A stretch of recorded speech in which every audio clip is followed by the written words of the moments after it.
Fast, focused, and fearless. Here's everything you need to know as you jumpstart your day. I'm Diego Castro. President Bongbong Marcos has appointed his Secretaries of Defense and Health after a year in office. Gibo Chodoro is the new Secretary of Defense, marking his return to the post after 14 years. Chodoro was the DND chief during the administration of former President Gloria Macapagal Arroyo. Meanwhile, Ted Herbosa has been chosen by Marcos Jr. to lead the Health Department. Herbosa recently served as a special advisor to the National Task Force against COVID-19. In a statement, DOH Undersecretary Maria Rosario Vergere assured Herbosa of the full support of the agency. Meanwhile, Senator Ejercito welcomed Chodoro's appointment and urged him to prioritize modernization. For Go Negosyo founder Joey Concepcion, it's the right decision to appoint the two, noting that they are more than qualified. In a recent speech, Vice President Sara Duterte expressed her love and gratitude to President Marcos, but refused to mention his middle initial. The Vice President praised President Marcos at the beginning of her speech during the OVP's Thanksgiving event for its partners held in Pasay. But she notes that she does not want to mention the President's middle name. Marcos's middle name is Romualdez. I would like to acknowledge the all-out support of President Ferdinand Marcos Jr. to the office of the Vice President.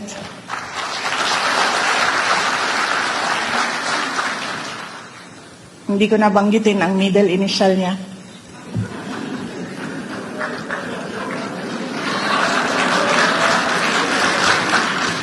No, alam mo, Apo, alam mo yan na mahal kita. Duterte's remark comes amid reports of a rift between her and House Speaker Martin Romualdez. Recall that Duterte recently resigned from Lakas CMD, saying that her stay in office, quote, cannot be poisoned by political toxicity or undermined by execrable political power play. This move follows the demotion of Pampanga Representative Gloria Macapagal Arroyo to Deputy Speaker, sparking rumors of a power struggle at the lower house. The Vice President is a known ally to Arroyo. In other news, a Muntinlupa court is asking for more time before releasing their decision on former Senator Laila De Lima's petition for bail. This case is in relation to De Lima's supposed involvement in the illegal drug trade in Bilibid and is based on the accusations of Herbert Coranco, a convicted drug dealer. This is also the last remaining drug case that De Lima continues to face after being acquitted in the first two cases. De Lima's camp is hoping that the court will grant their petition for bail in the third case based on the merits of the case and not on humanitarian grounds, as proposed earlier by Justice Secretary Remulla. De Lima's camp says they are expecting the decision for her bail petition to be released anytime soon. Very, very soon. So I don't want to speculate talaga kung kailan. But we are really hoping na it will come out soon para malaman natin kung talagang pwede nang makalaya muna kahit pansamantala si Senator Laila. We'll be back with more stories after the break. Keep it here on One News.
You're still watching One News Now. I'm Diego Castro.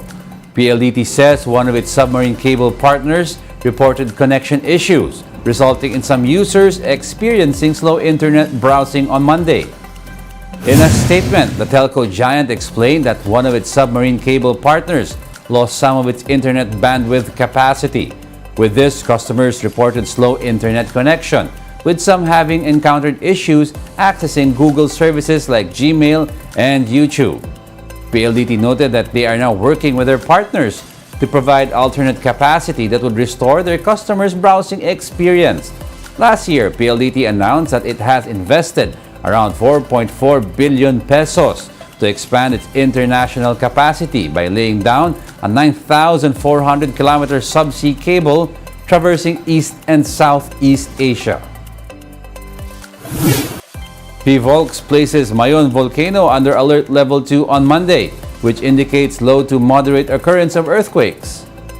According to PHIVOLCS, there is current unrest driven by shallow magmatic processes, which could lead to phreatic or steam-driven eruptions or even precede a hazardous magmatic eruption. Prior to Monday, Mayon volcano had been under alert level 1 or exhibiting a low level of unrest since March 16. PHIVOLCS noted that there has been an increase in rockfall from Mayon volcano's summit lava dome since the last week of April. The agency reminds the public not to enter the 6-kilometer radius permanent danger zone around Mayon volcano to minimize risks from sudden explosions, rockfall, and landslides. Meanwhile, over in Taal, PHIVOLCS said that there has been increased and continuous degassing from Taal volcano in Batangas. On June 1, the sulfur dioxide in the main crater Lake of Taal started to rise, reaching over 5,800 tons per day. In addition, there have been recorded volcanic tremors or ground shaking in Taal volcano since June 2, prompting PHIVOLCS to issue an advisory. Despite this, Taal volcano will remain under alert level 1. Practically very quiet, nagkaroon tayo ng volcanic tremor. And this coincided with, several days of slight increase in SO2. So we might, we hope na hindi, but we might see another trend of unrest kasi pwede tayong magkaroon ng similar to the 2021 events, for several months na seismic unrest. And then in July 1, 2021, nagkaroon tayo ng phreatomagmatic eruption sa Taal main crater. Traffic officials assure that additional jeepney routes will be provided for those who will be affected by the temporary closure of the PNR Calamba-Alabang route set in July. Gerard De La Peña with the report. The Philippine National Railway's Calamba to Alabang route will have to be temporarily halted in a month. That's because starting July 2, the Transportation Department will begin constructing the North-South Commuter Railway. This will connect Calamba in Laguna to Clark in Pampanga. The DOTR promises the project to have stations with modern designs, as well as Japanese-made trains that are faster than usual. This temporary closure of the Calamba-Alabang route will affect about 500 passengers daily. The DOTR said it would be better to suspend the train line's operations altogether, since it would be costlier for the government and unsafe for commuters if they do otherwise. Usually, 2 years ang kakailanganin mo para sa right-of-way at 3 years ang kakailanganin mo para sa construction, civil works. Bakit 2 years? Sapagkat hindi ka lang nagre-relocate ng ISF, nagre-relocate ka rin ng utilities. Meralco, phone companies, Maynila. The 147-kilometer elevated railway will pass through Calamba, Metro Manila, and Bulacan before it reaches Pampanga. The expected construction cost is a whopping 837 billion pesos. The project's funding will be taken from the government's national budget as well as loans from the Asian Development Bank and the Japan International Cooperation Agency or JICA. The DOTR has already asked the Land Transportation Franchising and Regulatory Board or LTFRB to add jeepney routes, which will bring passengers from Laguna to bus terminals. However, the daily commute will be more expensive for these affected passengers. A one-way fare from Calamba to Alabang via PNR only costs 30 pesos. But with this temporary closure, the fare for the same route via buses will be more than double at 70 pesos. Kung ganun po mangyayari, kung mapaganda naman po ang sitwasyon po ng PNR, wala tayo po magagawa. Tayong tatanggapin po namin. Sa akin lang po, tatanggapin ko po. Nakakatipid po ako ng isang 100 piso po kada araw-araw. Papasok ako sa trabaho, magta-tricycle ako hanggang terminal ng bus, or bus hanggang Alabang lang naman yun. Pag kasi probinsya hanggang Alabang lang, tapos sasakay ka naman ng pwedeng jeep or bus ulay na pabikutan. Aside from commuters, around 2,000 families living close to the rails will also be affected by this project. Ang hirap dito talaga pag kung ipinaalis, na wala naman kaming kasiguraduhan na saan makapunta yung mga tao. No choice naman kami sir kasi kung project po talaga ng gobyerno, wala po tayong magagawa. Ang sa amin lang po, ilagay lang po sa ayos, saka po yung sa tamang ipaglalagay yung mga tao kasi napakahirap po talaga ng maglipat. Aside from Calamba to Alabang, the Alabang to Tuban route will also be closed starting October this year, also for the project. The North-South Commuter Railway is expected to be partially operational by 2027. For News 5, Gerard de la Peña, we are One News. To all basketball fans, get the chance to watch the FIBA World Cup live.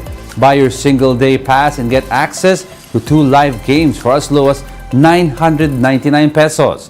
Head to philippines.worldcup.basketball for more information. Be a part of Philippine basketball history and buy your tickets today. And that's it for this hour. Join us again at 7:45 a.m. as we continue to monitor the day's biggest stories. I'm Diego Castro. We are One News, all sides, all the time.